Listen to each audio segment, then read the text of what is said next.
everybody, and this is another episode of False Starts with Bill Blank and Chris Shipley. I am your host, Chris. As always, I got my man Bill. Bill, what is up? How you doing? Swell. How are you? Swell. I have one thing to ask you really quick. Yes. So when you put the intro on, Yep. Can you still see me? Yes. Oh no, I can see you down below. Yep. Oh, okay. Yeah, Because as soon as you turn that on, I've totally picked my nose. No, nobody can see that. Like, I was like, but I can. Yeah, and I was wondering if you saw me. I didn't realize you like. Obviously, I don't give a shit, but it's hard for me to take my eyes off of you, Bill. It's kind of that, like, like the sanctuary of your car. You forget that the windows are see-through, right? Like I've totally picked my nose in the I've car. done that though, like on a Zoom call or whatever, and like you forget, you just think you're on a regular phone call. Next thing you know, you're like rubbing your nose or you're half a knuckle up there, and you. I don't understand why people try to act like they don't pick their nose. Why is that? Why is it a thing to pretend that you don't pick your nose? Everybody picks their nose. Everybody. I don't know that there's a stigma to it. I think it's whatever you do with it afterwards is the problem. Why? Well, I mean, you don't fucking wipe it on the wall, but like, there's a protocol. You can't just flick it. Like, you got to do something with it. Well, I'm not saying you like sit around like knuckle deep in front of everybody, but like why do we shame little kids about picking their nose? Because they're gonna wipe it on the wall. Like, I get right, it. Yeah. But why don't we tell them, like, hey, find a Kleenex and put that in a Kleenex? Like, I'm an adult. I understand that sometimes a Kleenex blowing your nose doesn't do the trick. Sometimes you got to get up. You just got to get up in there. Yeah. I agree. So explain that to a kid instead of making them feel like an asshole, like a dirty little asshole when they pick their nose. Like, this is a mental health podcast. These are fucking things. This is childhood trauma shit. Starting early. My aunt used to fuck with me about picking my nose when I was a little kid and made me feel like shamed me about it, like made me feel shitty about myself because I picked my nose. My uncle would just make fun of my weight. My son, well, that could at least yield positive results. They could shame you into being more healthy. This is fucking nose picking. I'm just saying, like, so my son will tell you this. I guarantee he remembers this. I'm pretty sure we've talked about it, but when he was little, my sister was getting on him about picking his nose. And so I pulled him aside and I was like, hey, buddy, everybody picks their nose. I was like, don't ever feel shitty about that. Like, everybody does, because that's how she talked. She really did like shame him. So I'm like, hey, dude, fuck her. Pick your nose all you want. Just don't let anybody see you do it. Like don't sit behind. Like, it's like a religion thing, like the Catholic religion almost. Like, now, like how you like when you're Catholic, you feel bad about jerking off. Like, you're in the other room. You know what I'm saying? I feel like that's the same argument you can make about masturbation. Yeah, exactly. And so, like, don't do it in front of everybody. Yeah, but like, but if you're religious, like as a kid, you're fucking in there like, oh fuck, I'm going to hell, but this is too good, right? You do it anyway. And then you have the loophole. You can actually go to confession and tell them that you did it and it's okay. So that. That's like, I see, like, and that's the thing. Like, why does everybody think God is that dumb? Like, God doesn't see that you're just exploiting a loophole. Like, this all-knowing, all-encompassing being doesn't. I realize we did religion last time, but like, this all-knowing, all-encompassing being is that fucking stupid that he's like gonna smite you for jerking off until you go to confession on Sunday, and then all of a sudden all is forgiven.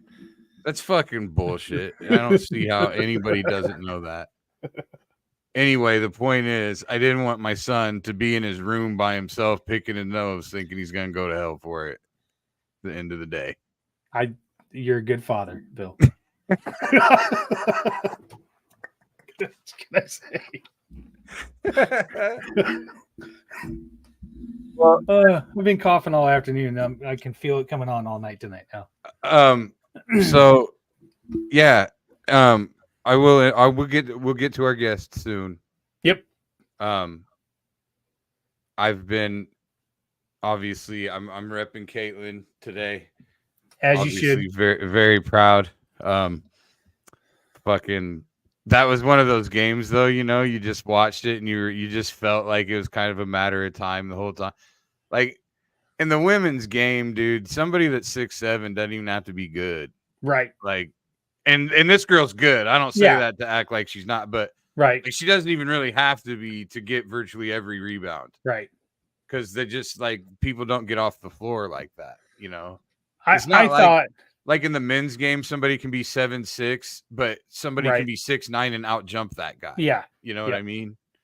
But anyway, I thought first quarter when their first quarter lead kind of bled away, I thought that's probably that was like kind you had of if you could have kept that lead and then just matched them, shot for shot. But once I thought the third quarter was the key, like they had to stay in there. Hopefully within like 2 or 3 points when the fourth quarter started, and they wore down. I mean, they only play 6-7 people, but I don't think that's really that big of a factor because it's like, dude, they're in shape. They can play the whole game. Right. It's so not. You're a known Hawk fan, obviously, and you've made it quite clear that you don't give two shits about Iowa State. You could name two people that are on an Iowa State team. I know Audie Crooks. I can name her. So the question is that there was a huge thing on Twitter this weekend about Caitlin. Well, it's been going on for a while. There's been a lot of Iowa State fans that have rooted for Iowa and rooted for Caitlin Clark. Yeah, I agree. And apparently, I've seen that a lot. And apparently, if you do that, you're not a true fan of your school. I think that's a shitty thing to say to people that are rooting for the same team as you. Right. Like, that's kind of like, that's like telling your teammates they're assholes for giving props to somebody else that's really good. Right. Like, this is a transcendent time. This is a transcendent thing. And this is an Iowa girl. Right. It'd be different. From Des Moines. Yep. Yeah. And I think maybe less people would probably have jumped on that bandwagon. Like for the time being, if it wasn't women, obviously. Yeah. Because part of that's what's transcending this is everybody's on board with how much she's growing the women's game. Right. And she's an Iowa girl and they're proud of that. Like it's just unprecedented. And it also, I think less people would feel that way or less people would have jumped on the bandwagon if she wasn't an Iowa girl. Just like playing for Iowa, but from South Carolina. Right. Or whatever. Yep. I think that would have lessened that a little bit too. Yeah. But because she's just doing things people have never seen before, at least offensively. Yeah. And people have celebrated, but I've seen plenty of Iowa State fans just hating on her the whole time. Oh, too. sure. So, but because she's our rival and there's under no circumstances should I ever root for her. And look, that's fine too. If that's how you want to fan, that's fine. That's kind of like fun hating though. I think people were having fun watching her. I did. She's the underdog. Everybody, despite the fact that she was breaking these records and doing everything, she's the underdog the whole time doing this. She's a girl from she's a girl from Iowa. That's something you don't hear of. And then they're taking down every giant on the way there. Yeah. Like every one of these games, not so much this year, but leading up to this year and into they're the underdog. I think what bothered me, even like UConn, they normally shouldn't beat UConn, but, right? I think what bothered me the most was the people that were like, "Well, she's a terrible sport and she's demonstrative and she argues with refs," and I'd be like, you know what? If she was a man, you would have zero problem with that. No, it's just fire. She's competitive as fuck, is what she is. Travis, I agree with that this morning was talking about how he would equate her and the movement that she has now similar to what Michael Jordan was and Tiger Woods and what they brought to those games. I agree. That's what I think. I think so too. I think she's like I think Tiger Woods was Tiger Woods, right? Yeah, agreed. I think that's the comparison to make, in my opinion, because Tiger Woods was a very unlikely person to even be there in the first place, and then on top of it, unlikely to be the best. And took it by storm. I mean, And- just absolutely. And so It was you a couldn't take your firestorm. eyes off it, and it raised the purses. And now, Yep. now second place in a mediocre tournament's $1 million. So like that was unheard of back then. Yep. All So right. a lot more guys can make a living playing golf. But yeah, we need to. But I'm glad we touched on that. Like that. Me too. I was so happy the last couple years. Really getting into women's basketball and Caitlin Clark, and it was very easy, obviously, as a Hawkeye fan, to jump on board. But I never gave that much of a shit about women's basketball up until now. It just wasn't entertaining to me. Right. I would watch the Iowa women, like in the tournament and stuff. Yeah. But I wouldn't watch regular season games or anything, like not by appointment. No. So no, and I think I've appreciated the game more by watching the Iowa State women and the Iowa women, and the passing and it's a different type of game. It's fun. It is kind of it's become more entertaining than to watch the I don't think the college women are quite as much like more entertaining as a whole as the men. Right. But I think the women college wise are more entertaining than the NBA. Yes.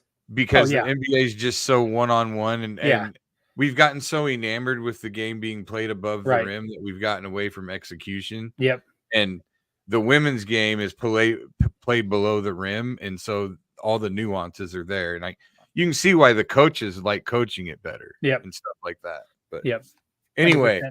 With that, I'm going to bring on our guest. We're doing the whole girl power thing, so we might as well have a female guest tonight, right? That's right. We haven't had a female in a while. And, this being our mental health podcast and centered on men being open and honest about their mental health, especially in their relationships, so that they can help keep their marriages together, different things like that by being honest and open about how they're feeling. So it's good to have this perspective. And this person is one of my favorite humans. We go back quite a ways now, at least 15 years. And we've done a lot of shows together. She's a comic from Omaha, kind of my home away from home in the comedy business. I got a lot of Omaha friends. She's always been one of those people that makes it feel that way. A mother of 6, and hilarious, open, honest, great person, great human. So please let's welcome Heather Jones. Hey! Oh God! I thought I was ready. Dude, it's not a fucking comb over. You're not a bald man. Ridiculous. I'm just don't. How about you not care about it? Right. I'm gonna eat my beans, and then I'm just gonna. He's gonna eat a bowl of beans while. Heather's what you call a nervous eater. We just got off the road a couple hours ago and I hadn't eaten anyway. I thought, I just wanted a bowl to keep of up beans. Quick protein power. You know what I mean? Like, do beans have protein? I think. Is there a lot of protein in beans? Isn't there? Maybe fiber. Maybe not. Maybe not fiber. baked beans. I don't know what's in baked beans. I just thought it would be good and filling. I had a hankering for it. I don't hate the rationale. I thought I could eat it without chewing, but I don't know if I can because I can't hear my. Anyway, I'm good. I'm good. Thank you. I'm good. I don't know about the slate situation. How was the Eclipse trip? Where'd you go? We went. Is that where you went? Yeah, we went to Potosi, Missouri, and then we watched it down in Jackson. That's right. Jackson, which is the town that saw it in 2017 total. So they're the one that both paths overlapped and they happened to. No, it was just, and we just happened to end up there. I mean, the weather was, you know what I mean? We didn't plan it. We like the day before is when we decided which way to go. Was there way too much. A spot in Illinois or something too, or something? I think it went up through south, I don't know. It went up through like Missouri, and then arc towards like I know it went through Ohio and then Pennsylvania and towards Niagara Gotcha. but I don't know what part of. I think Indianapolis maybe, but maybe not. I don't. Yeah, I had a friend that I thought went somewhere in Illinois. Anyway, This is was too it much life- about the. was it life changing? Like what? How was it? Was Mhm. it? It was life changing. It was good. We saw the one in 2017, so it was. I thought it was like a cool like family. Oh, so you could recreate a pic? Did you Yeah. recreate a picture? No, not at Oh, all. God, I'm We so didn't get glad you're anybody. not that kind of asshole. So, But it was did nice. you It was take- like but did all 6 kids go? we didn't really take any pictures. We didn't. Last time my husband did like he does photography, like he's a videographer for a living. So he, set up a time lapse for our reaction and then set up, did all these composite. This time it was Sure. cool because we just kind of kept it. We had our iPhone and that was it. And then so it was nice. He did do some things with like trying to cut out one of the glasses and put it over the phone so he could, and he did do some nerd things. I don't know if this is interesting. Where did you take all 6 kids? No, only 3 could go this time. The other ones had work and school obligations, so they couldn't go. I felt bad too because they wanted to. And Where are your age ranges now? 26 down to 13, almost 14 next week. Oh man, I know. you are 4 years away from having them all off the I payroll. I know. And then my career will explode. Oh, guaranteed. Right? Yeah. Just at the right time. Just Right. when you start I'm just getting bored. biding my time. Oh my god, yeah. I'll have. I don't know. Well, you'll have no one to blame anymore. You're right. I'm running out of excuses. It's true. That'll be the So, thing. did you guys fight? Did you guys Oh, fight? of course. Yeah. Holy They're shit. you married, can't- Bill. Oh my god. It is yeah. I don't think we've made one road trip where somebody didn't where it's just Yeah. like you're screaming, shut the fuck up. If a married couple is not fighting on a road trip, then that road trip didn't happen. Right. And it's not even like now the kids are taking over. So it's not even like we have time to fight with each other. Right. We're just refereeing them. And then we're just sniping. Then it's just like, Right. you created this. And then, And then- yeah, and that's right. And that's Right. all it is at that point is you just want them to shut the fuck up. Right. Yeah, Like- exactly. You don't care Except- what they're fighting about. You don't care who's right about anything. Right. And then that's frustrating as fuck to them. Because Yeah. you're just like, just shut the fuck up. I don't care. But they both think they're right and they need validation. Right. So they keep going at it until you just I was with 2 of my boys last week and they're like 21 and 20 and they were fighting and I just slammed on we were like on a like deserted street. Nobody was behind me. And I was just and they were screaming and I was just like I just slammed on the brakes and let them just I love how you I was going like 30 miles an hour. I was already going slow. I was like, you mother, I can't hit you, but I can I love make you jerk against your seatbelt. Again, they're over 20. I don't think it's illegal or child abuse. I mean, what are I they going don't to think take them so at all. away? no, but it's fucking hilarious. that Please. you had to tell us that there wasn't any traffic before you. Right? Well, I we're don't want just to gonna- seem like it was crazy. It was calculated. No, like, I you think are we're- crazy. You are so fucking crazy. You think people can't tell? You've been on here for 9 minutes. You think people can't tell you're out of your fucking mind? Thank you. I shouldn't need. There you go. My Why bumper do you should. think you were like when we were off air talking, the first thing he said was who canceled. I was like, this is a mental health podcast. Nobody canceled. I wanted somebody who's batshit crazy to talk to. Oh I'm God! like, oh my God, Heather Jones. Yeah, I'm not doing well at all. I am not functioning as an adult. My executive functioning is shot. And I don't even care. I'm just hoping it melds into dementia seamlessly. You know? Yeah. I want to think go to that's- one of those like old day where they put the old people in the daycares. Like that But then you just sounds. forget that you knew all of them when they leave. My kids? Yeah. Oh, Like they come visit you at the daycare. right. Well, somebody And will then- have to pick me up. I mean, it's a reverse because somebody will. Oh, like, you have can't to claim stay me. there. They're couldn't- not coming. They're not coming to visit you. It would be an assisted living facility if Yeah, it if was. they're But she putting you- wouldn't care. She doesn't Right. remember who any of I'll them just are. move. Yeah, just upgrade See, me what, to the see, I nursing. wonder, like, if a comic gets dementia, do we just start making shit up? Like, I wonder. I've wondered we- about that. you know, What just making crazy up our shit. family, like, Oh, I'm like, what?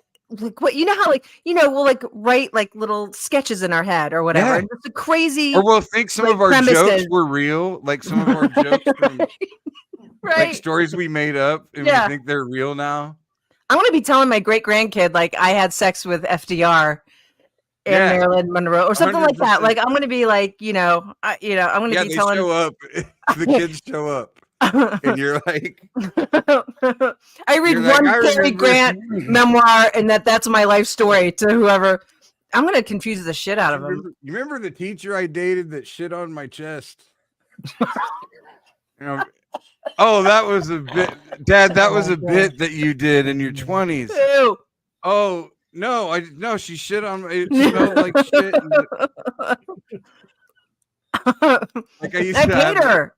I used to have a bit. I remember. I don't know what made me think about it. I was just thinking about it the other day. I had this bit where I was talking about how I when I dated this teacher, I learned that I needed to edit and proofread when I texted. Oh, dude, Because that's true. I Oh, texted her. I might even said this on the show, and I was trying to be all romantic. Like she left, and I was trying to be all romantic, and I was like, "Hey, my shirt smells like you," but I left the R out of shirt. And so, oh, my shit smells like you. I get it. I picked the wrong word to try to replay. That's funny. My shit smells like you. yeah, That's and so like the last line that was basically the punch, but then there was like a tag where I'm like, so she texts back, maybe you shouldn't have rubbed it into my chest then, or something like that. So anyway, I was thinking like dementia Billy and 20 fucking 80 or whatever. Go, oh boy, that's lofty. 50 saying something like remember that girl shitting on my chest.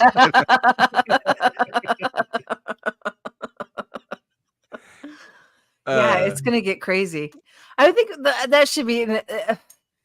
Here's a tip: like anybody who's worried about anything they might say, just tell them you're a comedian. So, like I think it should be get your jail out of free card. You know what I mean? Like if you get out of jail free card, like There you go. at the You can just say whatever. nursing home.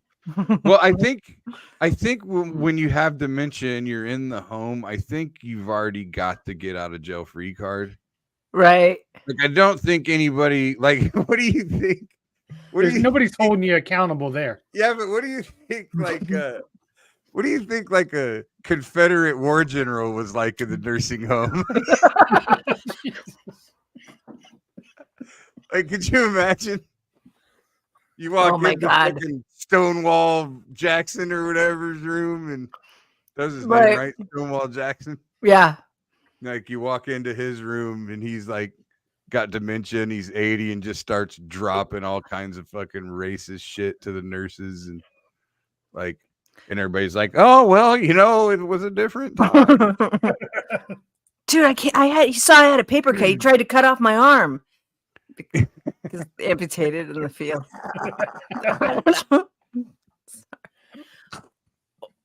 Hey, you remember when that cannonball just rolled through there, took out everybody's legs? Man, that was awesome. So, It'd be Let's funny talk if he about- tried to like haze his nurse. do you feel like, first of all, did you have 6 kids on purpose? Yeah. Yeah. See, this is where I can't I know. understand you. I don't. Like, Like my let's- older self goes like, "What? Who the fuck did you think you were? Did you think that you had all your shit together and you were like high functioning? Like this Well, is me that's not talking to the- myself." That's not the point though. Like you're never gonna have your shit together enough to have 6 kids on purpose. Right. Like no one's ever Right. going to. But Like, I that's had. just not a thing. Like most of us never have our shit together enough to have one. And so, like, Yeah. I guess my question isn't that so much as why was it your dream to have that many? Was 6 the exact That's a good number? question. Were you like, I want to have a whole bunch of kids, like Right. somewhere in your childhood or somewhere you decided you wanted a whole bunch of kids? What generational trauma has caused me to Do you have? think that happened? Do you think it was? Do you think trauma made you have 6 kids? I don't know. No, I don't. I think it was a combination. I think I Is it grew because up. your mom had a favorite and you're like, I want to have way too many to have a favorite. I want to hate all of them equally. Well, okay, so growing up, so we moved to. So my parents are from West Virginia, and they both have large families. My mom came from a family of 6. Because Right. they're inbred. Fucking. Oh, fuck you! They are not. No, I am not. I am not. We need a lot of farm hands over there in West Virginia. You know, work the farm. Heather and I have really good YouTube offs. And we have to have another one soon. Remember when you were showing me the dolphin sex videos? Oh, the lady with the scientist. Oh my god. So like we have the best YouTube offs. So that might be me. Okay, yeah. But there's like this inbred family in West Virginia. There's a whole bunch of YouTube videos about them, and it's fantastic. This guy there's a guy that sits in the doorway and barks, and they are so horribly inbred. It is bad. Yeah. So sad. I've now YouTubed dolphin sex over here, and now it's going to ruin my algorithm. No, the story behind that is fascinating. No, but the fourth video is Hank Hill gets raped by a dolphin. That's the fourth video. Yeah. The touch it below the belly button. The other story that's fascinating about that is how Heather and I started watching those videos. I don't remember how that happened. You don't? I don't know if you I don't know if you want to say it publicly or not. I'm fine. Well, I can't. I assume it has to do with. Hold on. I'm trying to see. No, I can't tell who's watching. Okay, so I'll have family see this, but I'm almost 50, so if I can't own up to. It was the night that we ate shrooms at my house. Oh yeah. Okay. That includes like I'm like, I assume it has something to do with smoking weed at some point, but I don't know. Yeah. Okay. Yes. And we were sitting on the floor in my living room, fucking crying, watching these. This lady who had to jerk off a dolphin to get it to do what she wanted. God. And it was the greatest. And then there was a guy who was in love with the dolphin. Was there a guy that was was a different dude, right? Yeah, there was that guy who like we went down the dolphin hole. It wasn't just that story. It was like a lot of dolphin human relationships explored. We went down all the dolphin holes. Dolphins actually do have blowhole sex. A lot of people do they really? That. Yeah. Really? Yeah, it's like, it's just like sucking dick for them. They have blowhole sex and shit. Like where they're just they're so much closer to being human, like brain wise and everything, and like they're really sexual animals. Right. So, like I've watched a few things about like there was this lady that did this whole thing about the sexual life of dolphins. And I think if I remember right, she was doing several animals. She did like different things, like the way sex works in the animal kingdom and different reasons for it and blah, blah, blah. And so she was basically talking about, most animals just breed. That's what they're doing. They're just breeding. Right. But dolphins have sex for pleasure. And so so they do it all. It's just like us. Fucking if there's an orifice, we'll find it. Right. That one dolphin that was the scientist dolphin, he killed himself because she like abandoned him. Like he tried to kill him. He tried to kill himself. Yeah, he was talking about... No. The dolphin killed itself. Oh yeah, the dolphin. Yes, the dolphin just was go so to the bottom depressed. and say, just went to the bottom and drowned itself. God, she was so depressed she couldn't have that human dick anymore. See, Chris. Ladies and gentlemen, I'd like to point out that this conversation started by asking Heather why she wanted 6 kids. Blowhole sex. That's why. When I chew the beans, can you hear it? No, but, Okay. All right. but anyway, Thank you. so the 6 kids. What did Um, I heard blow. why was the dream to have that? It started because this is how things happen. Like, you can dissect this conversation. We should do that scientifically. Like, we'll go back and like even make a cartoon out of it. It was because she talked about West Virginia. Right. West Virginia then made my brain do the fucking inbred thing. And then she And then defended we're the all inbred racist. thing, which made my brain talk about the inbred people on YouTube, which then made my brain talk about us eating shrooms. And see, it all makes sense now. It makes It's sense. very when you break it down. tangential, right? Yeah. You Right. should be really proud of yourself because normally we don't get to the shrooms conversation until at least 50 minutes into the podcast. That's true. Chris does talk about how I do bring up shrooms in every episode. Somehow we get to the I shrooms find a portion, way. and that's when I know. Because I think need to eat the pot. eating shrooms and not like crazy, like maybe just micro dosing, like not Yeah. a whole crazy amount. I think that eating shrooms at least a handful of times a year is good for the soul, and it's great for your mental health. Yeah, I think the studies on it have shown it. Like I think there are studies now. Yeah. And yeah. you know what? That's a fucking guest I'm gonna have on, Chris. I have a friend of my sister who gives, like, I think he gave a TED talk about shrooms. So we need to have that. We gotta have that. Sounds guy. like a guy who knows how to Definitely get have some that. shrooms. Yeah.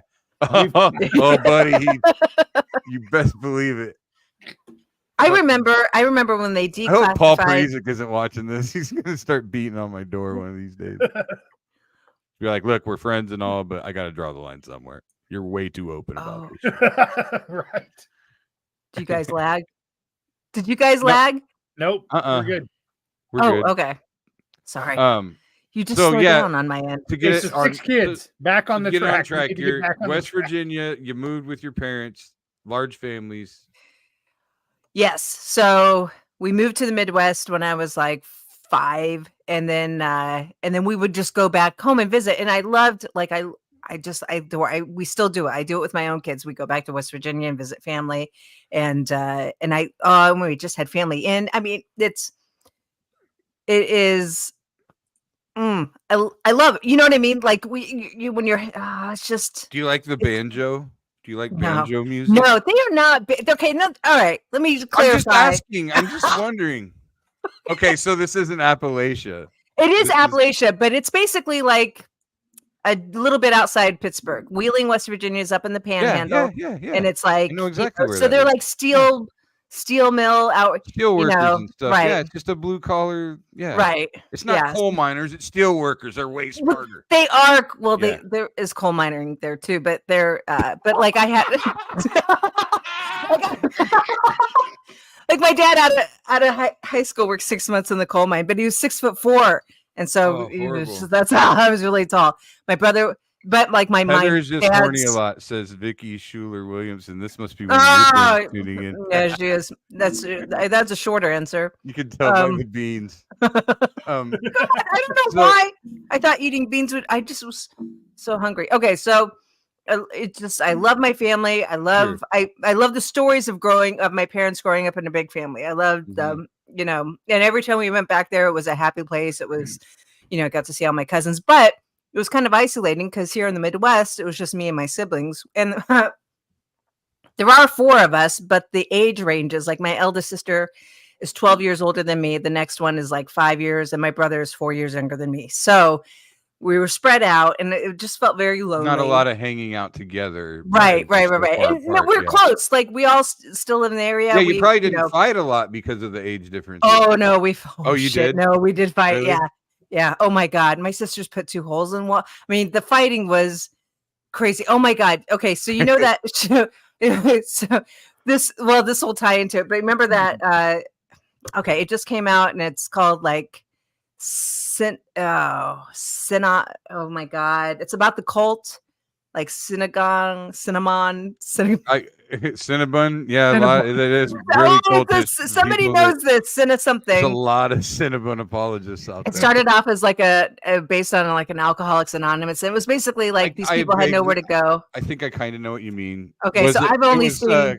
Was it like commune or cult? A debate between whether it was Yes. commune or Yeah. A cult? cure or cult or something like that. Mhm. So I saw like half of that, but the part I stopped watching and I want to go back to it. I just had other things to do. I Sure. couldn't finish the episode. Was they had this part where it's called the game where they start yelling like truths, like hard truths at each other. And it's just like they have video of it. It's crazy. And then they were talking about the kids that grew up in that facility or with their parents who were members, and they all got along and stuff, except the kids started doing the game and they started yelling insults and stuff. And it just got, and I'm like, oh shit, I got to come back and explore this. Cause I think that's like me and my siblings. Like we would, we were latchkey kids. So we, until like after 5:30, there were no parents to, oh my God, my brother and I. So there was that like 2.5 hours after school. Or it was like Lord of the Flies. Yeah. Where we were just, yeah.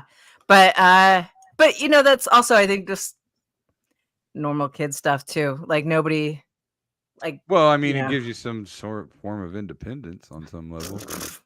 It makes you realize like your strengths. Like I know I'm not a fighter, but I'm a shit talker really well. Like I can avoid physical conflict by just barking a lot. Yeah. And then my tube. So anyway, that was unrelated to why I had 6 kids. I had 6 kids so they could verbally abuse each other. No. Yeah. I was hoping that I would have a house full of hard truth telling. But no, you said like, did we fight? No, we fought. Yeah, my brother Brian, like I was a senior, he was a freshman, so we were close enough to where teenagers. That was me and my sister. Yeah. That was actually the last. Me and my sister fought like cats and dogs, and that was the last fight we had was when I was a freshman. She was a senior. Oh God! Because up until then, yeah, and even at that point, because I was a late bloomer, I was still really small then. But she like outweighed me by a lot. She was way bigger than me, and she just hold me down and fucking do the spit kick drop the shit thing. out of you. And she would, oh, she was horrible. Like at one point, I chased her, like she'd do that, and then I'd lose my shit, and then she'd run away. When I put a hole in her bedroom door with a baseball bat when I was like 10, and I swear to God, that door I was gonna hit her in the head. Like I was trying. Like, she shut the door and saved her life. I was gonna kill her. Like that's how much she tormented me. My brother did me. He was a flipping kindergartner, and I was like in 3rd grade, and he would hold my head on the bus down in the seat in front of me. He was so strong, and I couldn't overpower him. Fucking 5-year-old. Yeah, and how horrible is that? Oh my God, I hated him. And so you lose your fucking mind, right? I'm gonna tell Dad. He's like, I don't give a shit. I just saw. Looking back, I remember my ex-wife at one point talking about how I hear Kill Bill music. And that's where that comes from. Like, because I jumped in a guy was trying to steal my car out of my driveway, and I jumped in the back seat, and she was like, "You're the only person on planet Earth that would jump in the car with a fucking car thief." Yeah, like in the act of stealing the car. I've been there. I've gotten in a fight with. She's like, you just hear Kill Bill music, you just react. I know. It scares me when I get like that. And so my freshman year, we were fighting over the phone, and I was supposed to get the phone at 9:00, and she was on the phone. It's like 9:05, and I'm like, Mom, right. Like she's just talking to her friends and shit. I'm trying to get some ass. Like I'm trying to call girls. Like she's just fucking. You want to fucking at the student council meeting tomorrow? I'm the senior board president, and we're gonna talk about. And I'm trying to fucking get my Barry White voice on, But anyway, so she turns and fucking hits me on the top of the head with the phone. She just goes, bam. Oh, shit. Yeah. And my sister wore glasses. And so this was the first time in my life I ever actually just punched her in the face. And I just fucking drilled her right between the eyes and split her glasses in half. Fuck. And she just started bawling like, "Wah!" And wanted my dad, like went and told my dad how I punched her. My dad was like, well. About fucking time. I've been telling you for years it was going to happen. You wouldn't listen. There was one other time where we were on the couch together. Like we were fighting. And she did that thing. Had me going crazy again. and he put us on the couch together next to each other and was like telling us to chill out. And we're both just sitting on each end of the couch. And I just waited and waited. And after about, I don't know, 45 seconds or so, I just stood up and fucking kicked her in the face like as hard as I could. It's my whole leg. This is like I'm like 10 years old. And I remember my dad just going, ooh. See, I feel like your dad was just like, it's not worth it to get involved.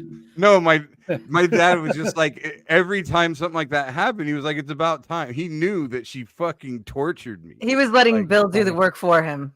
He was like, the oldest, secretly. My younger brother learned how to wrestle. I hated that because I could fight okay on my feet, but when he got me on my back, I'm a turtle. Yeah.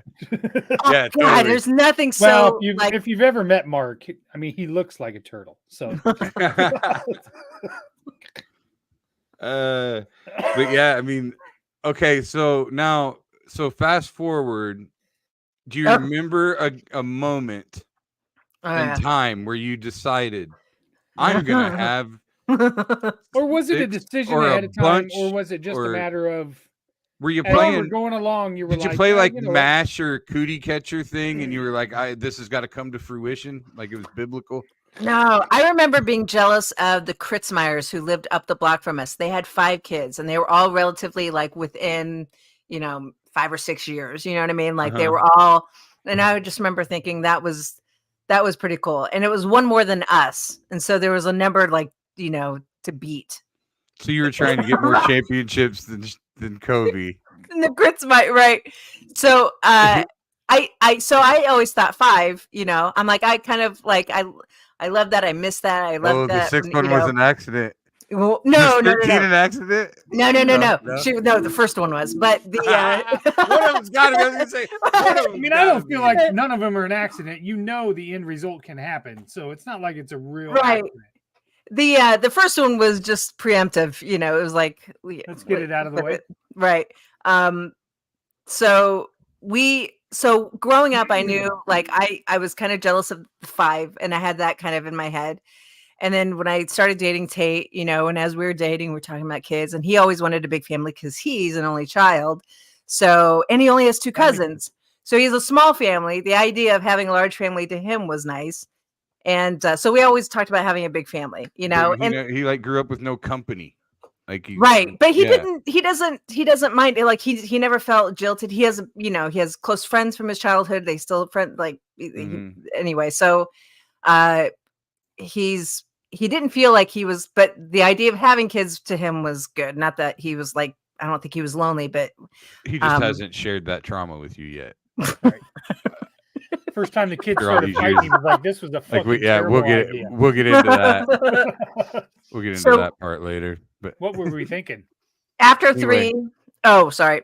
Yeah, after 3, go ahead. We thought we would take it then. Okay, so we had 3 kids, and then I was like, okay, the idea of just having a number of children is silly. Like we knew we wanted a big family. Somehow I had 5 kind of to start. But after 3, we're like, we'll just see how it goes one by one. Like let's settle with 3 now that we're outnumbered. And, then 4 came. And then we're like, okay, let's go for 5. 5 was a girl. We were going to stop at 5, but she was a girl and the others were boys. And then we thought being the youngest of all boys is going to be rough. So we want to give her a chance to have somebody like either a little brother or another sister, she can at least dominate one person. Right. Yeah, so she wasn't the youngest of all boys, and and then Lily turned out to be a girl. So then we were like, stop. So before I went back to work, Tate had a vasectomy. I was like, we are done. We're done. Well, so 6 was, we didn't decide to have 6 until 5 came along. Gotcha. And I don't know how that makes Lily feel. Like, you only had me so I can keep my sister company. It's like what this. Oh my God! Does she know that? Have you told her that? I think we. I should make up a better thing. Like one of your siblings had cancer, and we couldn't find a donor. We needed a kid for the extra liver or something, the kidney, Listen, here's the deal. or the bone marrow. It wasn't that. Here's the deal. Everybody's gonna have trauma. Everybody's gonna have childhood trauma for some reason or another. It might as well come from the people that love you. That's right. I mean, that wasn't the only reason, but it was spurred. Like, okay, it did not feel like the family was finished. Like, Sure. it did feel like, Yeah. know, I understand. yeah. She was but so maybe a more accurate description would be like you were the final piece of the puzzle. Nothing complete. That actually could save me a lot in copays if I just maybe. Yeah, that's what I it think needs. you're right. See, this is why we do this podcast. As much of a Or we can fucking just idiot bring as I Lily on am, I here. usually come up with a good nugget every once. We You can were just the bring final Lily on piece. here. We'll get her straightened out. Oh, you want me to? I'll go grab her right now. It'll be a shit show.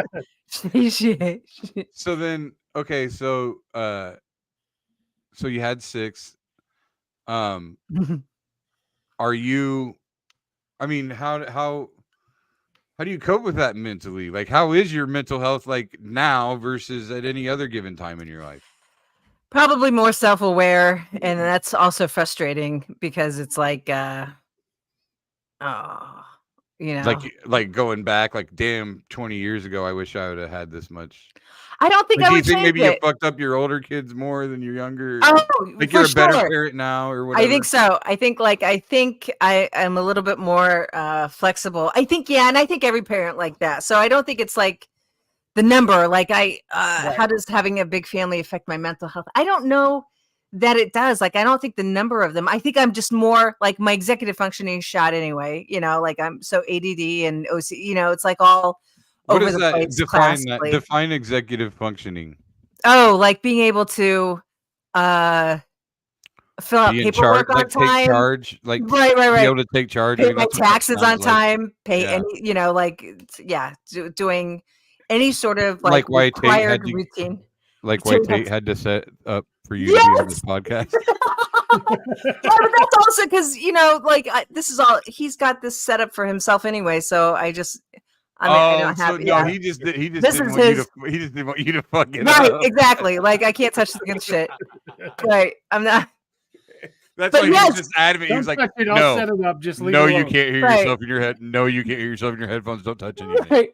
But so the anxiety of dealing with the kids in their school, the teachers and the personalities and, not like that whole, there's anxiety dealing with, which not maybe the OCD. The OCD is something. How do you know, cope with the anxiety though? What do you do? Oh, well, when I take it, Lexapro, I gotta go get my prescription refilled. I gotta start taking it again. But yeah, SSRI is very helpful. Well, let me ask you this: 6 kids. What are the age differences from the oldest to the youngest? Oldest is 26, youngest is roughly like 14 next week, so 12 Okay. years. Yeah. So 12 years. So at some point there, you had maybe 6 kids that were in activities. You had to juggle all of that all at the same time. Oh no, That's she surely- discouraged Yeah. them. She actually wanted them to do as little as possible so that she wouldn't experience any of this anxiety she's talking about. Well, it's weird. Like, I you know feel what? like We've Oh. got all these movies you can watch. Like, My kids could quote like Austin Powers at the age of 3, but That's But not I bad have- quality. that right. But That's I didn't. no, I not never at all. got him into. I never got him into activities. wrestling. Go ahead. Sorry. Oh, So No. how do you I mean, I had 4 kids. I had 2, and then my wife and I got together. We had 4, and we found ourselves stretched thin. So 6 kids. How do you manage that and maintain a healthy relationship with your husband? oh, it's yet to be seen. I mean, we've been together 30 years, and we're not. It is a fucking day by day. I wish Robert Shaw could narrate it because I don't know. We're it's a constant. Oh, We are never sitting back going, we got to figure it out. It is a Yeah. constant struggle to figure out and get our shit together. Translation is we don't have a healthy relationship. It's just codependence at this point. Oh my God, you're absolutely right. Okay, I'm leaning into it because there's some point like we're both like around 50, right? You know, Yeah. I have never mowed my lawn. I've never had to do it. There are a couple of things I've never ever had to learn how to do, and part of this is like, like we have gotten into fights, and there has been the threat of divorce thrown out and stuff like that. And then when I go through, as quickly as we throw the thread out, you realize how much work you would have to do to I'm like, oh shit, I'd have to file out a form to do it. Nah, fuck it.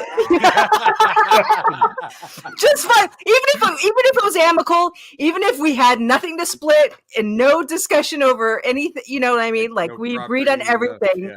Just the fact that, oh God, it's $35 to file. Yeah.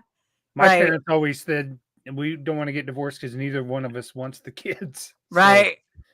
Whoever leaves takes the kids. My dad once started making a lot of money, and he was finally getting successful. And I remember vividly there was a knockdown fight in the garage, and Dad said something like, why don't we just get a fucking divorce? And my mom said, if you think I'm leaving now when we got money, and I stayed around when we didn't have shit, you're fucking crazy. She said.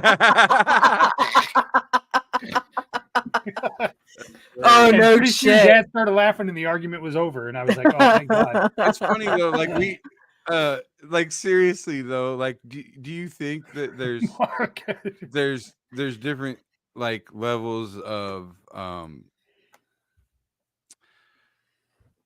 when I was getting divorced this last time, and even you remember when we were, I know it's my second divorce.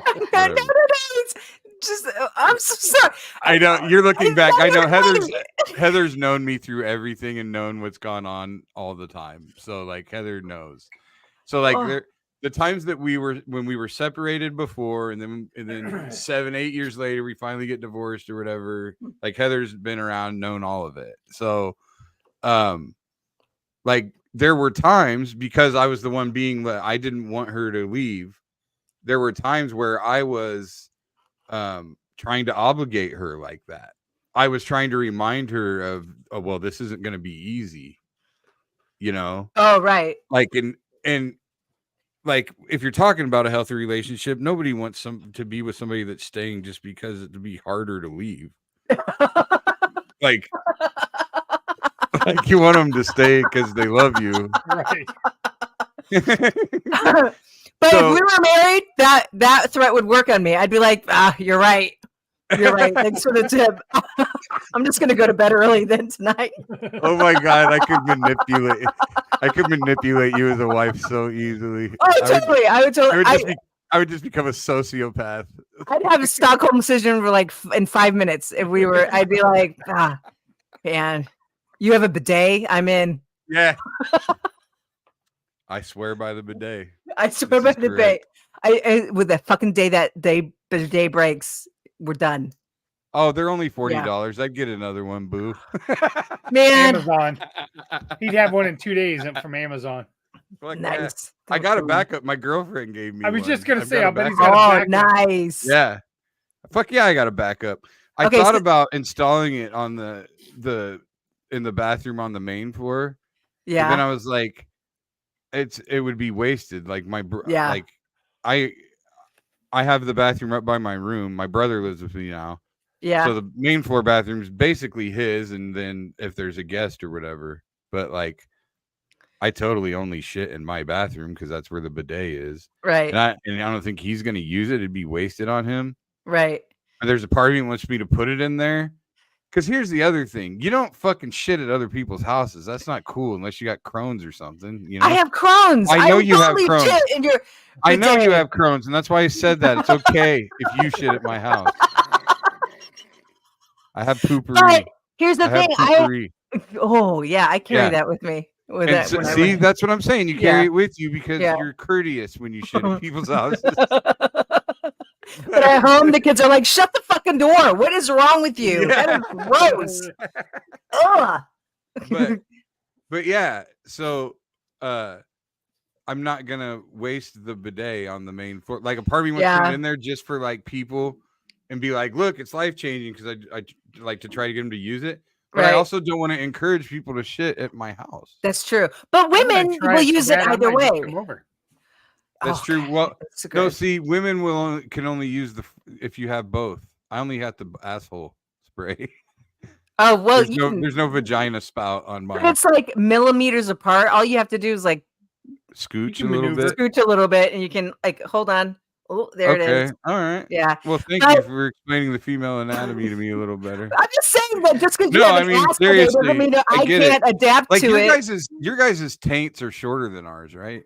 I have no idea. I have no idea. They have to be. It makes sense. Like I don't know. I don't know how that makes sense. I don't know. Where I feel like I need to call for a break. Yeah, you want to take a break? You want to talk about taint, Chris? Yeah, that'll be. Are you gonna have to go to confession and? No, I'm not. No, I'm fine. Tell the Lord that you thought about taints too much. No, but I don't know that I've used that phrase before, but no one's ever asked the question, are your guys' taints shorter than ours? No, never. Well, I've never asked it either. That's why I'm asking right now. It probably is. It probably is. It just makes sense, right? Yeah. Yeah. I think so. I have to go look at Pornhub now. Get a mirror. Said, yeah, get a mirror is fine, but we have to look at both taints, Vicky. We need a control and a... Yeah, we need a control group. Vicky, pop that beaver up and send me a shot with like a ruler next to it. Oh God, you do. I love you. What were? I don't know. I'm gonna take a break here. I think this. You said you were the take a break. I know. I've completely went off the fucking tracks at this point. I have no control over the entire train. Well, you're never supposed to. Just don't try. How many times have I told you expectations are the enemy of peace? I know, right? I totally get rid of them when I open this podcast. All right, we're gonna get a word from our sponsor, Revelton Distilling Company. Again, I seem to say this every episode. I'm sorry, Rob and Christy, that we're transitioning at this point, but this feels like a good time to go get some whiskey. So go ahead and hit up Revelton Distilling Company. Why take the best corn in the world and make it into fuel when you could make it into whiskey? That's the question that launched Revelton, Iowa's most visible and fastest growing distillery.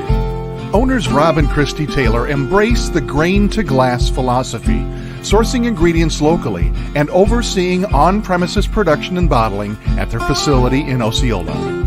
One sip, and you'll agree that Revelton's handcrafted whiskeys, gins, and vodkas are the best you've ever tasted.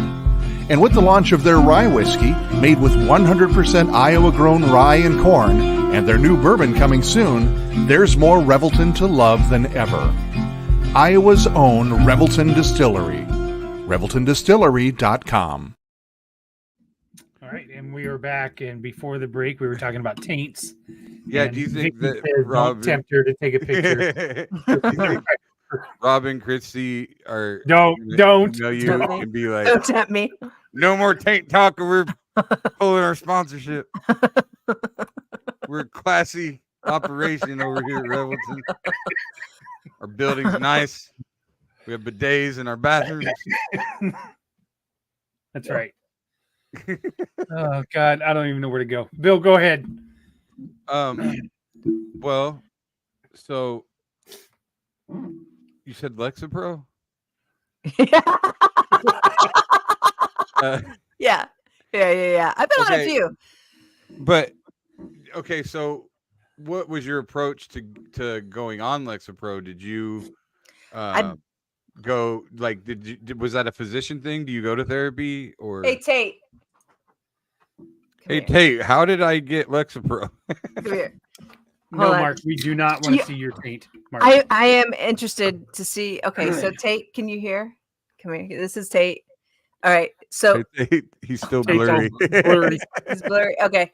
Do you have a did you want to I felt like there was a question that we. Oh, do you? Healthy relationship. Yeah. Do you think we have a healthy relationship? I think so. Yeah. Yeah. God! Oh, my God! Oh my God! I really Yeah, think you'd yeah, say you're that. the one that's codependent, not him. This is what I was trying to explain to you. How many years I've been telling you that Tate's a living fucking saint. He says you're a living fucking saint. He always Oh, has. he doesn't- Always thought that. He is. He's pretty. You know what? I think I married my version of Michael Gross from Growing. No, wow. What's the one with Michael P. Keaton with Alex Oh, Alex Keaton. or Alex P. Keaton? Yeah. Michael J. Family Fox. Family Ties. Family Family Ties. Ties. Yes. Yeah. When we Michael met. J. Keaton. Michael J. Okay. When we met, he was working. So he was a broadcast journalism major up at UNO, and he worked at the local, like the campus public, like PBS station. Yeah. And then so, but it was like I always liked that show growing up, and then it wasn't until I was older I was like, holy shit! I think I nabbed my zaddy. Yeah, but I don't think he's that kind of nerd. Like Nate? he's a way more laid back nerd than like. Oh, Alex right. P. Keaton was always like trying to tell people how stupid they were. Oh no! I met his dad. I met his dad. Oh, I got you. I met Dad the was a dad. His Okay. dad Yeah, the dad was a hippie. So his dad tries to tell you how stupid you are all the time. His what? No, his dad was cool. Oh, you're talking about the Family Ties dad. The Yeah. dad. Dad is the dad hippie. on Family I got Ties. Right. Hey, I thought Right. you were talking about Michael J. Fox. Oh no! I don't know. He's out Okay. of my league. Oh yeah. I knew that at 12. I went right in for the dad on that show. I was like, damn, Michael Gross. Yeah, we should probably dig into those issues. What did your dad do to you?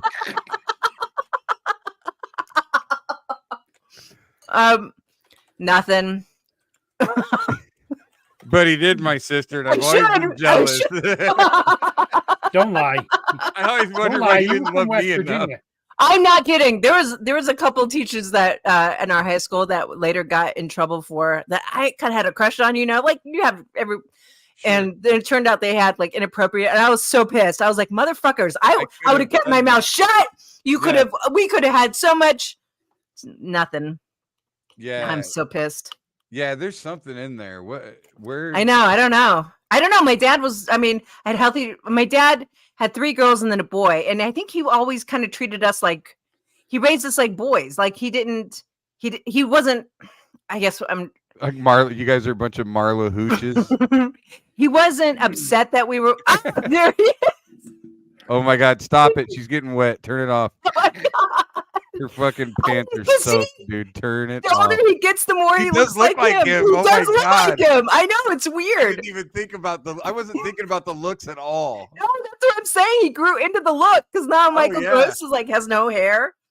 No, That's my dad didn't hilarious. do anything. That's so gross. No, I didn't mean. I don't mean your dad necessarily, but Oh, just like saying, any like adult figure, and yeah, like I don't. No. I'm not trying to suggest you were sexually assaulted or anything like that. I guess I had to like literally I'm answer saying, the question. I'm saying like where your brain goes there for a reason. So I don't know. There's not. I mean, I had Yeah. My dad had hot brothers. But you never had a crush on that guy. You were just saying that guy looks like Tate. No, I had a crush on You the dad did. from Family Ties. Yeah, You did growing up. yeah. Yeah. So Yeah. that's what I'm trying to dig into. I don't know why. would I that don't be? know why. And like the priest didn't do anything at church. Were you Catholic? Yes. I didn't go to Catholic school though. And we had and our priest was almost like that kind of figure. He was tall Well, you're and not a skinny. boy. I'm not a boy. I'm probably The priests only do things to boys. God. No, they did it to women too. That's just not as salacious. Yeah, but they're called nuns. That's No. a whole nother thing. I do love me some lesbian nuns, though. I think lesbian nuns are that's some the, hot are the porn shit. for sure. That is Oh my some hot God. No, porn. you want some militant bitches who get shit done? Lesbian nuns. They are not putting up with anything. They're No. getting straight to the point. No, they're getting straight to the point, feeding the hungry, taking care of shit, telling the Yeah. Vatican to fuck Getting- off. Yeah, Go ahead, deregulate us. Oh, you're not going to give us the $50 this quarter, you sons of bitches. No, We're gonna go back to the convent and stick that crucifix right up your cooter. Now I do have to go to confession. you do. Are you Catholic? Yes. Oh my God! But I don't think I said anything sacrilegious. I'm just saying. No. You know. Oh, Chris No. doesn't care like All that. I said No, was I don't my care. priest didn't Yeah. molest me, and I No, I love don't know. lesbian nuns. No, yeah, Chris is like, I'm the most liberal Catholic you'll meet. yeah, they're Yeah. all- And I they're think all- my parents are like that. My parents, like Jesuits, you know, like Yeah. the social they're all justice really, Catholic. they're all really good hypocrites, all of them. They're all really good. I think that's why I didn't get fucked up, is because my parents, and my dad had a saying. He's like, the priest is only the priest when he's on the lector, and he's off the lector, and he's a normal man. And I think it was his way of saying, like, they're not infallible, they're Right. not, you know, they're not, They're and human. but I don't even think he understood. I mean, my dad passed away in '99 before all this shit came out about, you know, all of The it, and Catholic Church, yeah. right. So if anything, I think if he had heard anything antidote, you know what I mean? Like, you just, He would have been one to kind of brush it under the rug as being bullshit or whatever. No, because it wasn't- no, I think he would have been like, I think what he was saying is I don't care if you're a priest, nobody's perfect. don't Don't- trust anybody. No, it was more like, yeah. So he was yeah. saying he's still, when he's not a priest, he still can be stranger danger, more or less. right. But Right. he wasn't right. Exactly. And it was Don't his, put them but- on a pedestal. They're not perfect. I think Right. a really good Yeah. thing to say to your kids when they're growing up, and anybody, maybe somebody out there that hears this, maybe it'll help if they have kids right age. A buddy of mine said this to his kid, and I remember him telling me, and so I applied it because it's perfect. Especially as someone who, you know, got assaulted as when I was a child. Like, you, if an adult tells you not to tell your parents, then you should probably tell your parents. right. Yeah. Like, that was a really good, like, I remember saying that to my son earlier. You know, like, if some adult tells you that you shouldn't tell me something, that you can't tell me something, especially if they tell you can't tell me because you get in trouble, then you Right. definitely should tell me. Yeah. And you probably won't get in trouble, but they will. Right. That's good. That's solid. Yeah, I think because what I told my kid was, if anybody fucks with you, I will murder them. So that no, I'm works just kidding. too. Yeah. No, because I think that has the opposite effect. My No, sister, exactly, yeah, because they don't want to be responsible for that. for somebody's Exactly. death. Right. You got to Yeah. be careful with that too, for Right. sure. My sister But actually. the thing is, it took me years to tell my parents about it. How old were like- you when it happened? 5, Oh my 6, God, who did it? an old man in our neighborhood. Ew.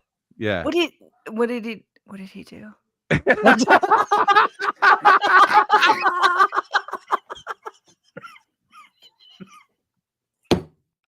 This is why we're friends, Chris. That's so gross. I'm so sorry. This is why we're I'm so friends. sorry. Hold on. Oh God.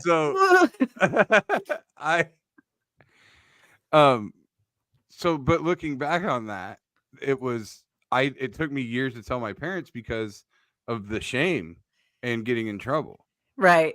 And the shame that I felt, because I've talked about it on here before. And maybe at some point maybe we should do an episode where we really kind of focus on it, and you know, maybe we can have a survivor for a guest or something. Right.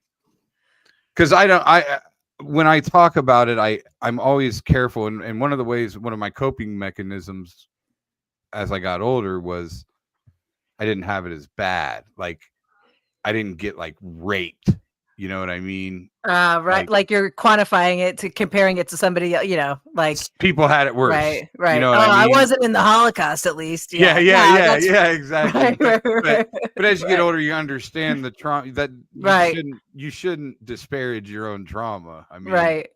You shouldn't weaken it. Yeah. When you're trying to acknowledge it.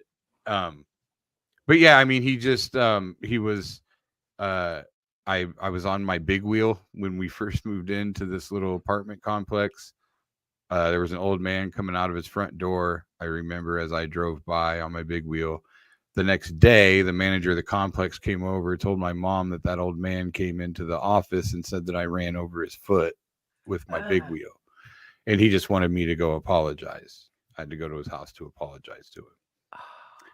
And this is where I feel really shitty for my mom. And I think this is something she probably still deals with. We haven't really talked about it much, but I had to go apologize to that guy by myself. I had to walk over there by myself at 5 years old. But back then, that was what you did. Right. Make the kid man up and go apologize. Yeah. It wasn't. She wasn't doing anything wrong. Right. She needed you to make amends because next year when the school sent you back to the place to sell fucking, when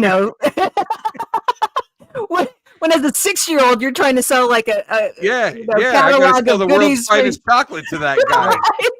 right. You need to, right. You don't want to fuck up your custom list, Absolutely. Right. That guy wants to play with your dick for a piece of chocolate. You let him. God damn it. You got a limo party on the line here, fucking Bill. Listen to me. One of these days, you'll let people play with your dick for money. It's the same thing. Except you'll pay them. At least at this age, you can get something out of it. Trust me, when you get older, nobody's going to pay you to play with your dick. This is the closest you're ever going to get to somebody paying you for these services. You're going to age out of this cuteness really quick. You're going to lose your 75 to 100 demographic. They're dying off. You're getting older.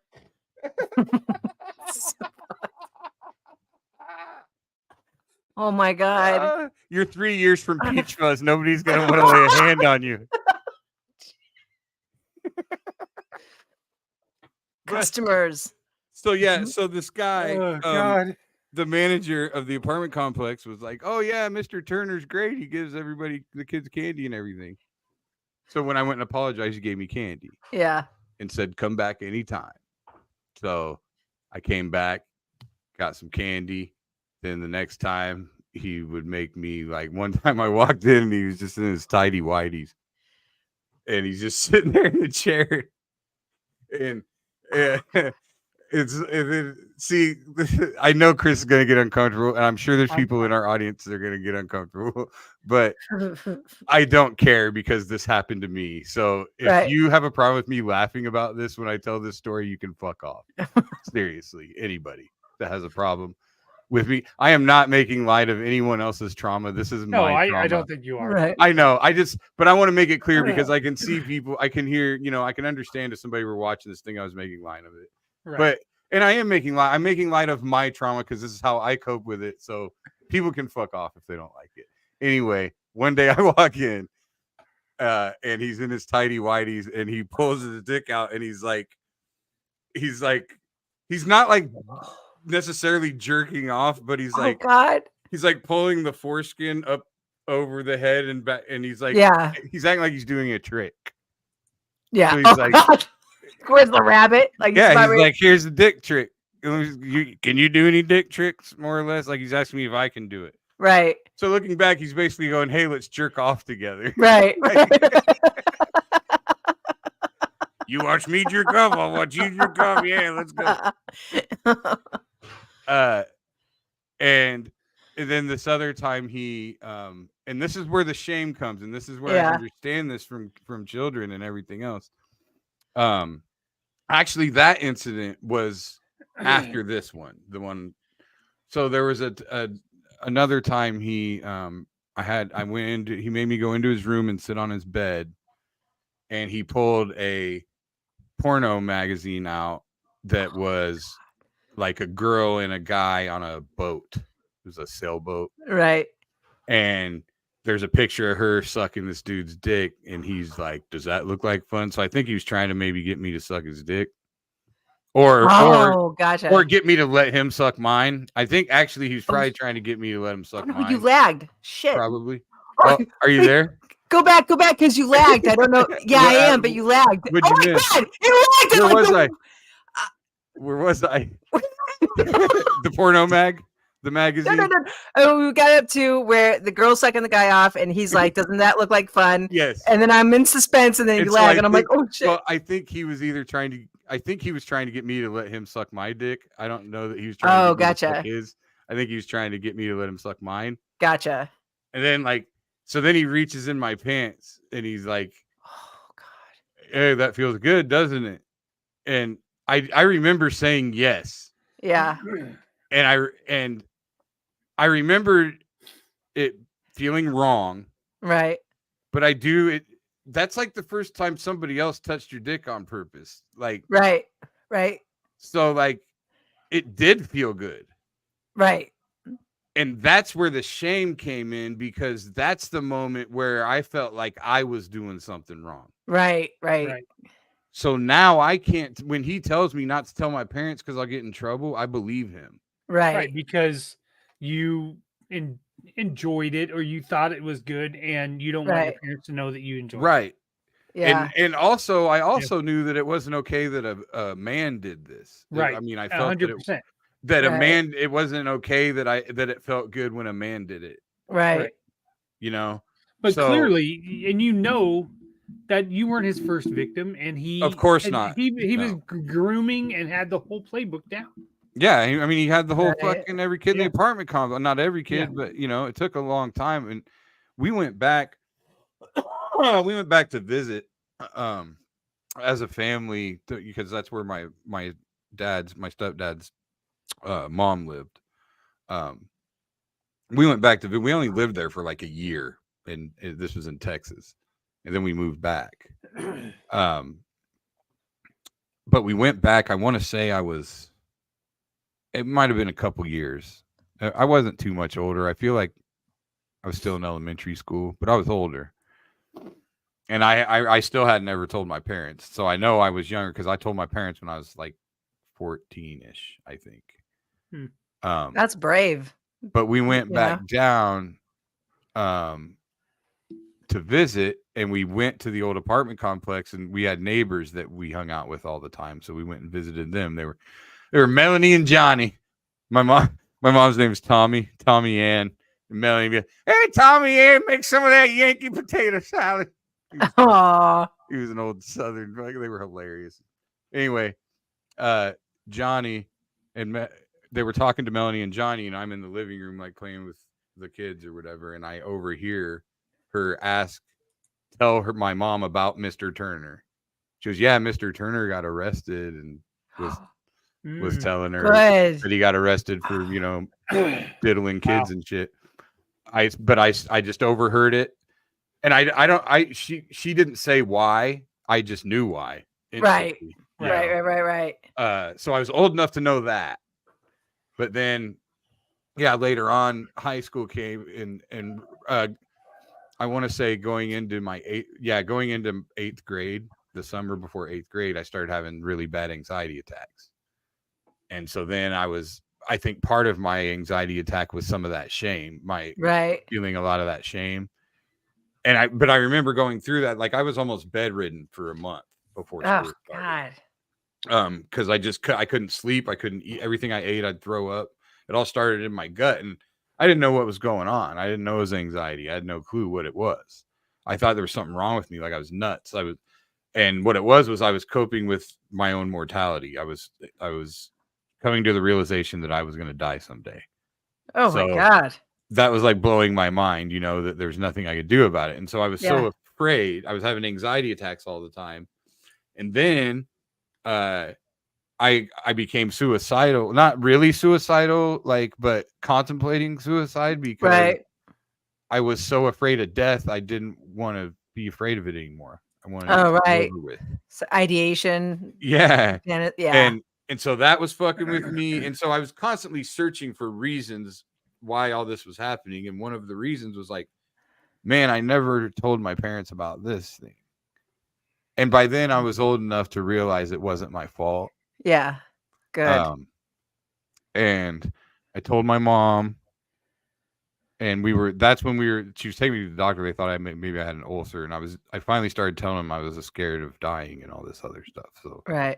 all that played in. And this is why I love my stepdad, and it gets me emotional every time. I did not witness her tell him. Yeah. But she did. And she said that he said, well, it's a good thing that he didn't tell us because I would have fucking killed him. Yeah. So that always gets me when I think about it, because just knowing that somebody cared, a man that didn't have to love you that much. Right. Yeah.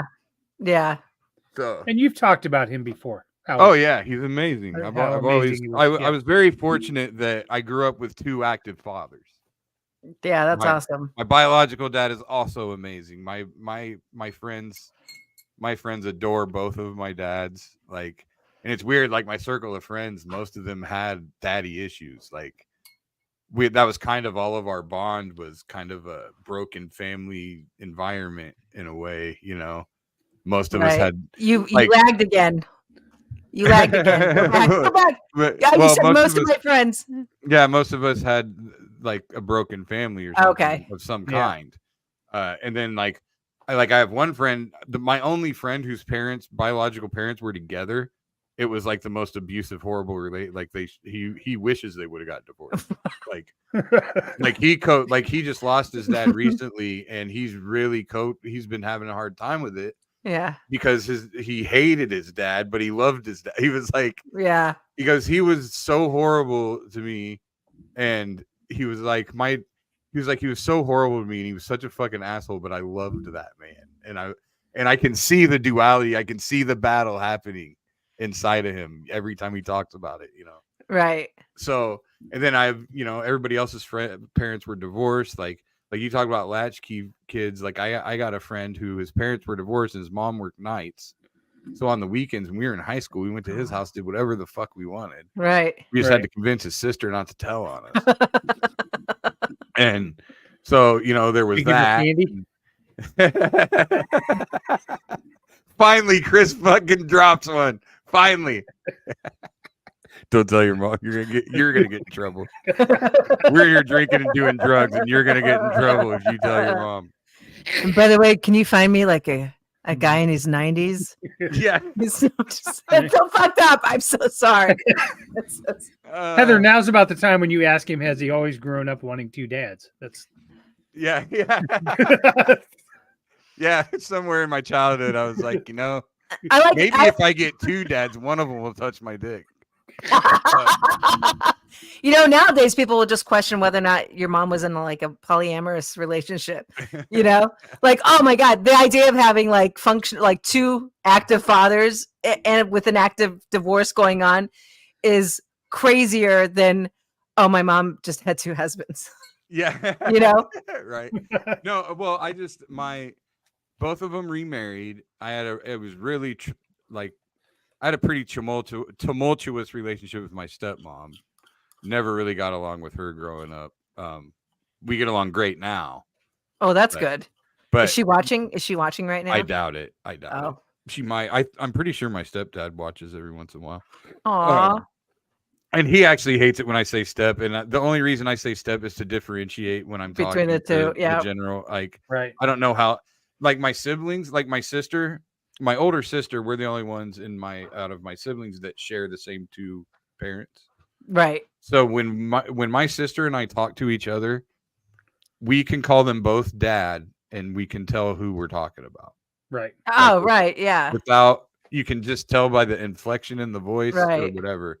And usually the way we've differentiated is my stepdad's last name is Adams, and one of my friends when I was in high school, he had grown a beard and nobody had seen him with a beard. One of my friends started calling him Grizzly Adams.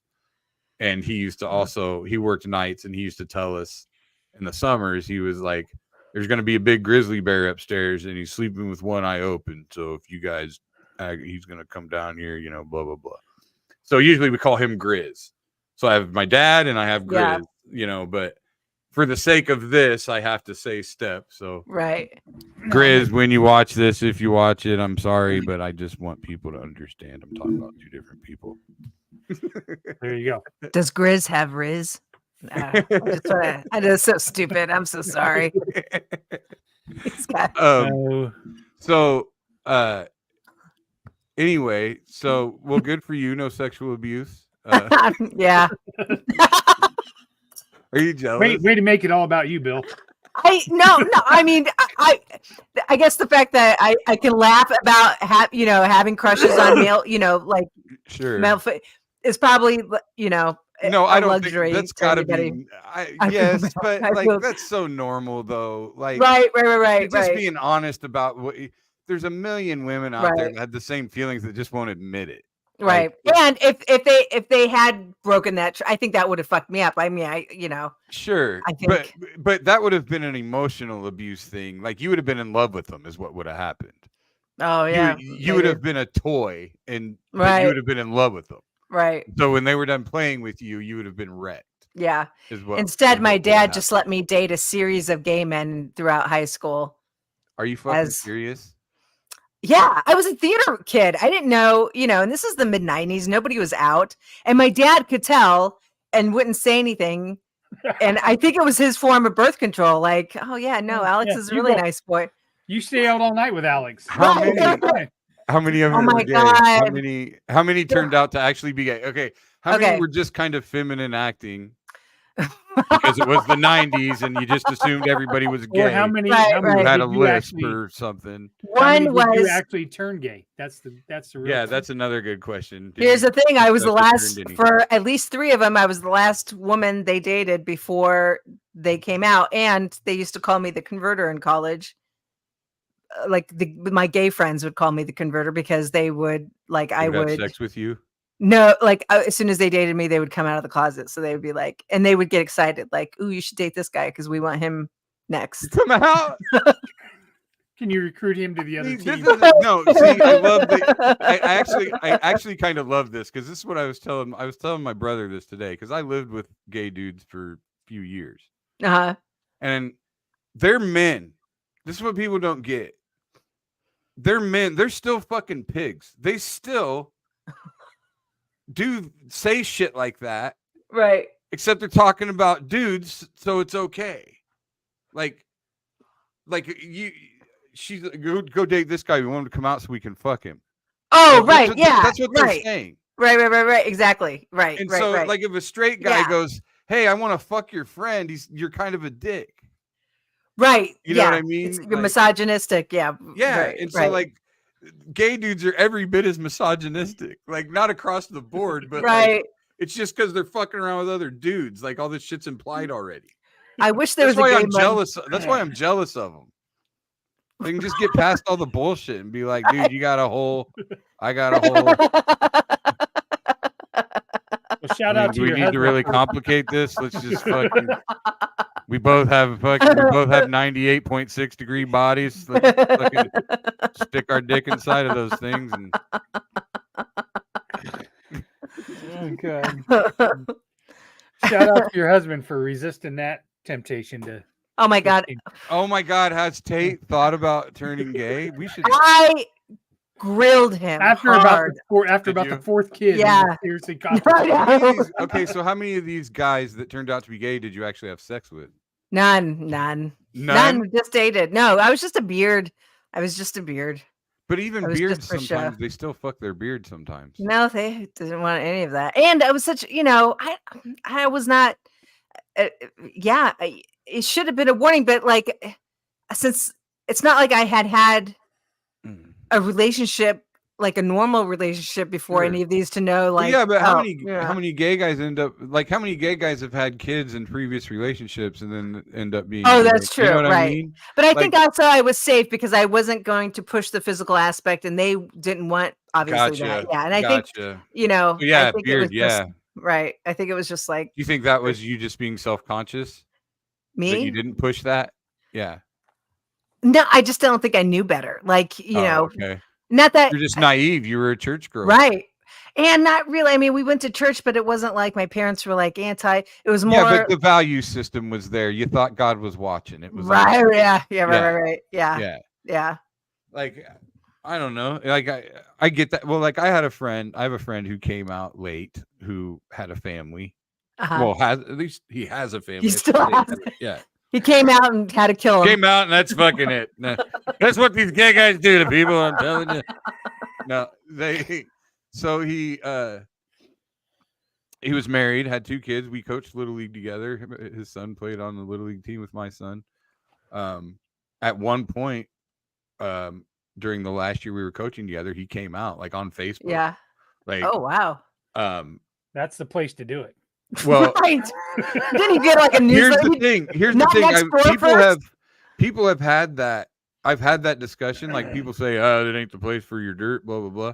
Think about it from his perspective, though. He's the one coming out. First of all, he can do whatever he wants. Right. Secondly, how much easier is it to do that than make a bunch of individual phone calls? Right. Like, Right. How many people do you owe it to tell you're gay? You know what I mean? I used to think the same thing about like people putting up funeral, like when Facebook first came out, and then people started putting up like funeral. I was like, oh my god, like this is It's an a bit easier much way for. to But reach. now it is. It's Yes. just like the newspaper. It's like if you were going to Yes. put it on an announcement, the newspaper is Yeah, obsolete. people used to read the obituaries every Right. day. That's how they found, oh, so and so died. I better go to that. Right. Right. Like now it's yeah, people don't necessarily do it for sympathy. It's here's the announcement, or exactly. but like in his case, I remember his ex-wife had put on Facebook that they were getting divorced or that either separated or whatever, right? Yeah. I commented saying, hey, just, if you haven't done counseling or whatever, to do it. Like, do everything you can.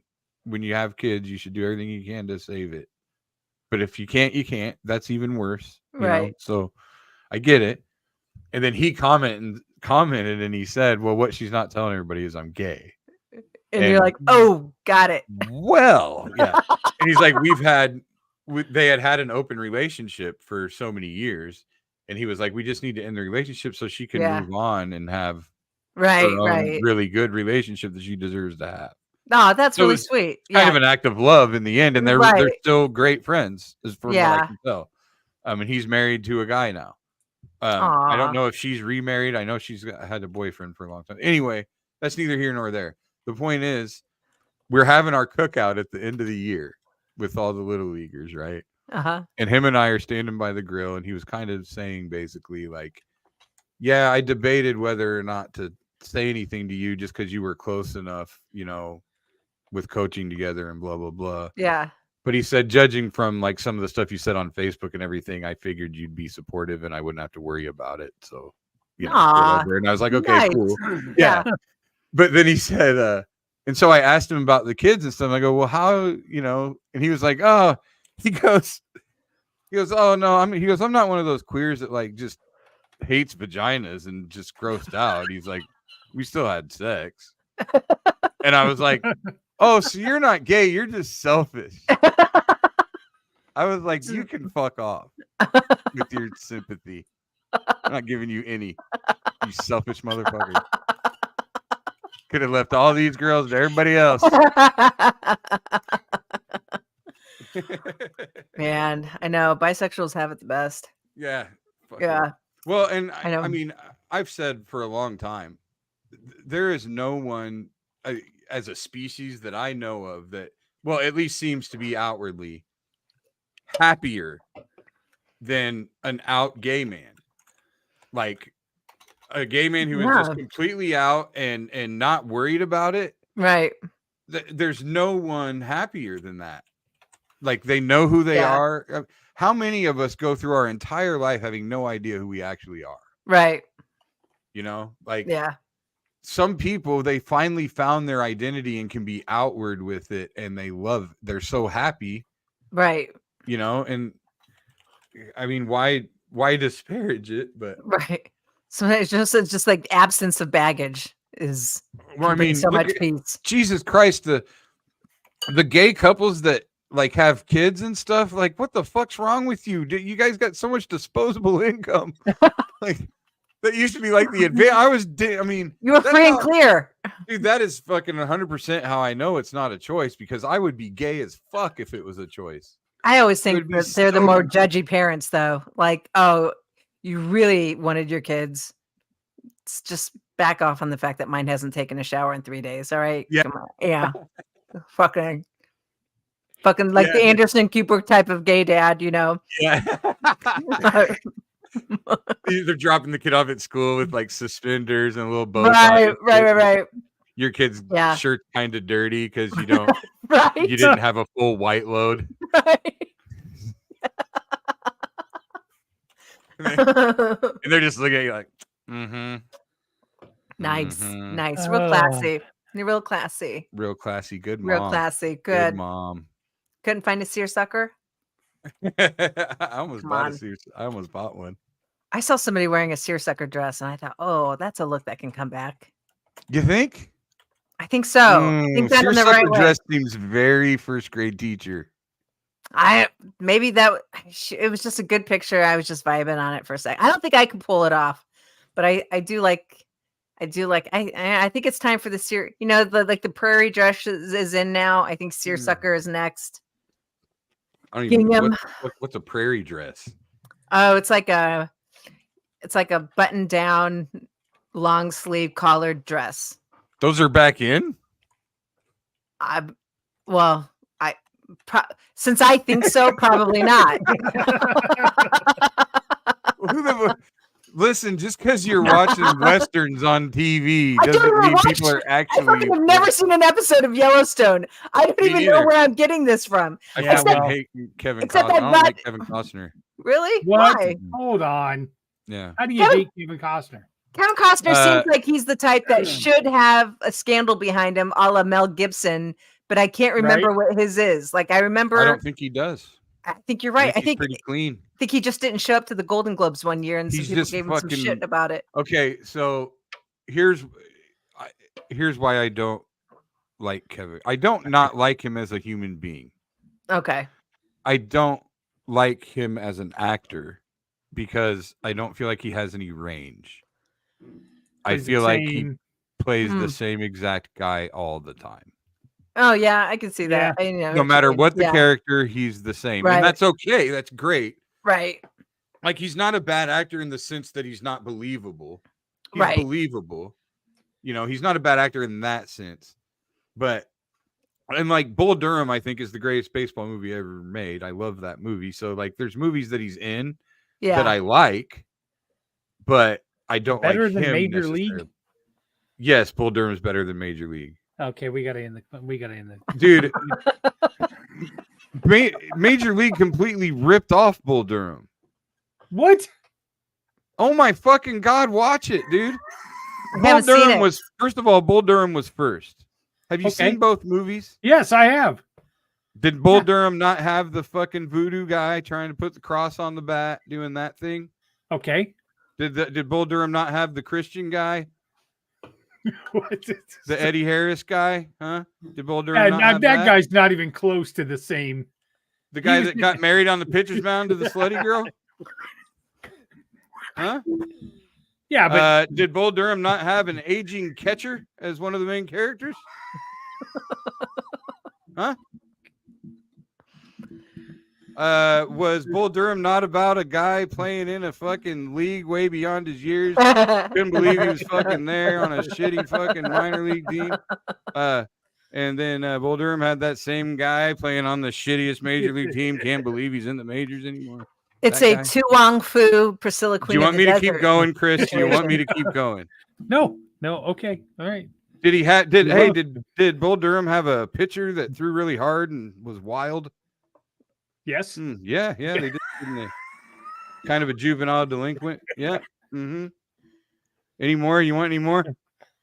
God damn it! It's a fucking rip. I love both movies. I love Major League. I love it. But to say Major League's better than Bull Durham, no. And the other reason Bull Durham is better because it's more about baseball. It's more baseball centric. Okay. Than Major That- League is. That's More about the nuances, the superstitions, the things like Yes. that. So that's why I like it better. okay. Um. We got Anyway, Heather doesn't give a fuck about any of this. It's the one movie I don't think I've seen all the way through. but- It has but Susan yeah. Sarandon, right? Yes. Yep. And she's fantastic.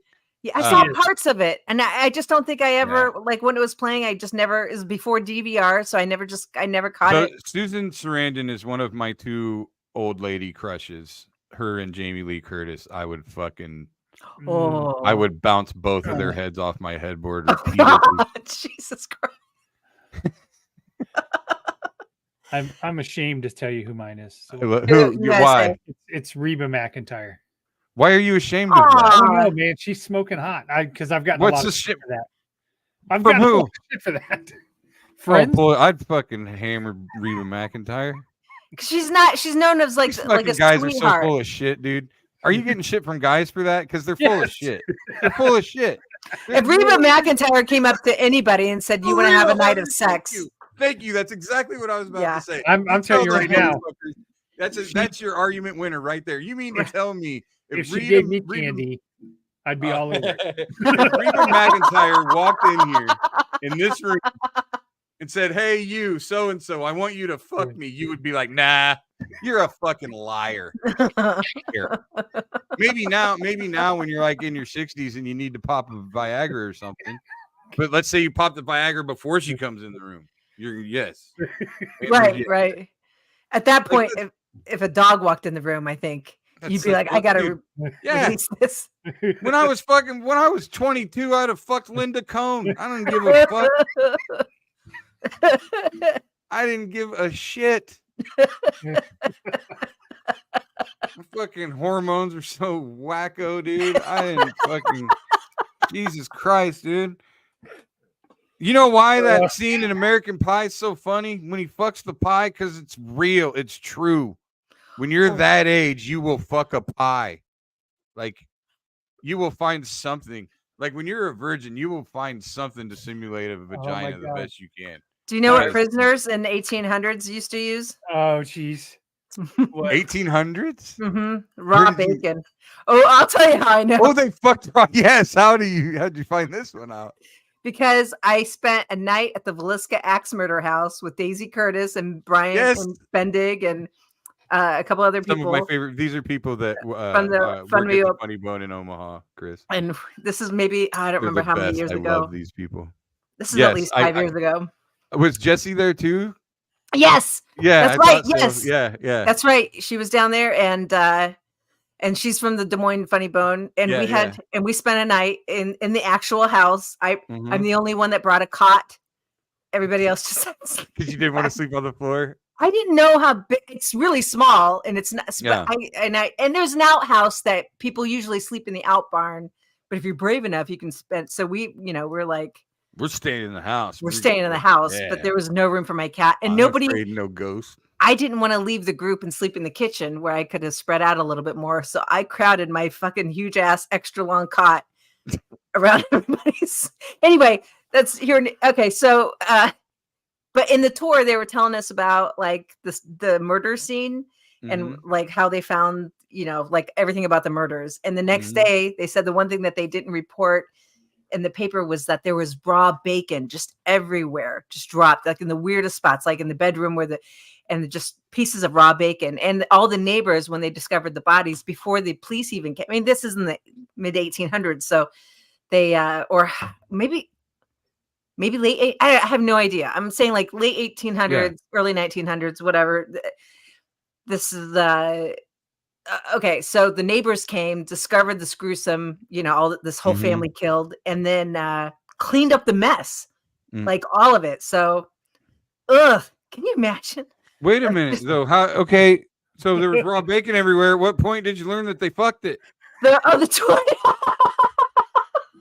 the tour guide said that the raw bacon was always really weird, except that somebody pointed out that in prison it was common for the prisoners to use it because it was the only thing that To jerk bacon off grease. with. Right. It was so prisoners would use the raw bacon and just jerk off with it. That's Do you so think they gross. cooked it after that? Huh? Do you think they cooked it after that? I would hate to waste it. You know what I mean? I wonder. Maybe that's where like the extra cured version came from. Okay. All right. Right. Because they're like, Hey, you know what we learned in prison? That saltier bacon is really good. Ever since Fred got out of prison, he just, I don't know. He said there was an extra umami somewhere inside, and he has not tasted in my. It just ain't been the same. Okay. He's just been. We got to wrap this We up. watched ladies and Deliverance. gentlemen. We watched Deliverance, and he makes me squeal like a pig now, and I don't know why. Oh, okay. We gotta wrap this Yeah, up. You this is- lagged again. Uh, This Oh is no, our- where'd you come No, back? you're okay. Oh, you lagged again. I'm so It's all sorry. right, Chris. We're Oh, wrapping no, it no, it's happening again. up. Shit. I'm so, you keep Are you there? lagging, and I have no. Sorry. Oh, Can you hear me? I am Can you here hear now. me Yeah. Oh no, Yep. no, Yeah, we're yeah, fine. yeah. We're wrapping up anyway. yeah, that's This right. is We're wrapping officially up. the longest episode we've ever had. I It think. is. It is. Yeah. Heather. Oh my I'm God. sorry, Chris. I know you got to go to bed. Did we tackle? Did we tackle mental I health? don't. I don't. I think mean, on we- some level. maybe on 10%, but that's totally fine. It's 'cause kind that- of I how know. it usually goes. Listen, We're a work in this progress. That's all I podcast can is say. Absolutely, one of my favorite things to do is to just sit here and just watch the entire train go off the tracks. It's just so great. I absolutely love it, and I do think that we help a lot of people. And Bill, I will tell you, last episode I had a very good friend of mine who is very knowledgeable in the Catholic faith and whatever, Mhm. and he listened to the episode and absolutely dug it. That's great. And then Good. said also that Bill might be a little crazy. And I said, yes, he is. So I tell the younger comics all the time, like the best thing I think to do is just embrace your brain, like embrace the way your brain works. Yeah. And let it go where it goes. Like.